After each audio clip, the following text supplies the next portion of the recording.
Closing the Achievement Gap, a short video by ESL Eric.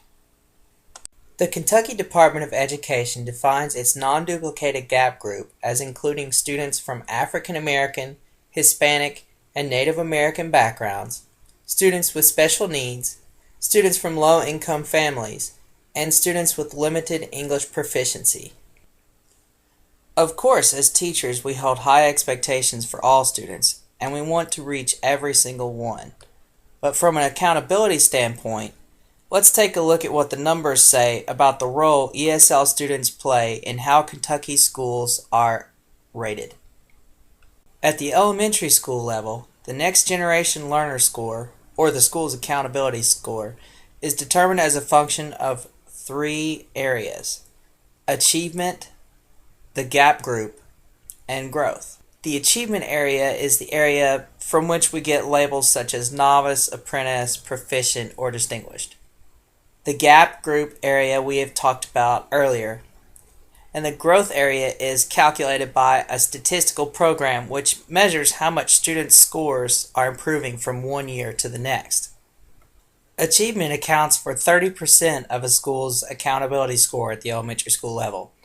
The gap group accounts for another 30%, and growth, which includes all students, accounts for 40% of a school's accountability scores. At the middle school level, we add the area of college and career readiness. This is based on test scores and certifications reported by schools and districts about how many students are ready for college and careers. At the middle school level, achievement accounts for 28% of a school's accountability scores. The gap group accounts for another 28%, and growth accounts for another 28%, with 16% going to the new category of college and career readiness. At the high school level, graduation rate is added as a new area for calculating the Next Generation Learner scores. At this level, all five categories are equally represented in this calculation at 20%. So as you can see, the gap group is actually quite important in calculating a school's accountability scores. Schools that really want to see their scores go up will want to focus on closing the achievement gap.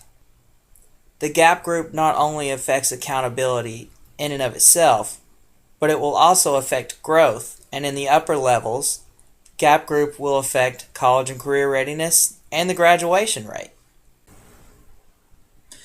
So why focus on English language learners, as I kind of mentioned earlier? Well, this portion of the gap group has been shown in studies to have higher failure rates and lower graduation rates, affecting achievement, growth, college and career readiness, and, of course, graduation rate. This is not to mention the gap score itself. On the flip side, ESL best practices, especially culturally responsive teaching, has been shown to raise motivation and really help students from culturally and linguistically diverse backgrounds. Now, this will not only help your students with language issues, but it will also help your students from diverse backgrounds who have trouble connecting to the school curriculum or content of tests and things. So schools that really want to close that achievement gap and raise their scores should focus on training their teachers in culturally responsive teaching and other ESL best practices.